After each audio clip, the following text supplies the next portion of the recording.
அதிமுக பல அணிகளாக சிதறி இருந்தாலும் கடந்த சில மாதங்களாக வெளிப்படையான மோதல்கள் இல்லாதது ஒன்றிணைப்புக்கான சாத்தியத்தை உணர்த்தி கொண்டிருந்தது. ஆனால் அதற்கான காலம் கடந்து விட்டது என எடப்பாடி பழனிசாமி சமீபத்தில் பேசியிருந்தது பரபரப்பை ஏற்படுத்தியிருந்தது. கட்சியின் உள்நிலைமை இன்னும் கலங்கி உள்ளதாக வெளிப்படுத்தியது. இதே நேரத்தில் அதிமுக பொதுச் செயலாளர் என்ற பதவியை தன்னை சுட்டிக்காட்டி சசிகலா வெளியிட்டுள்ள சுதந்திர தின வாழ்த்து புதிய சர்ச்சையை ஏற்படுத்தியுள்ளது.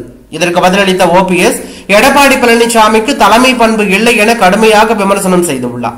இதன் மூலம் மீண்டும் அதிமுகவில் தலைமை பதவியை சுற்றி விவகாரம் சூடுபிடித்துள்ளது.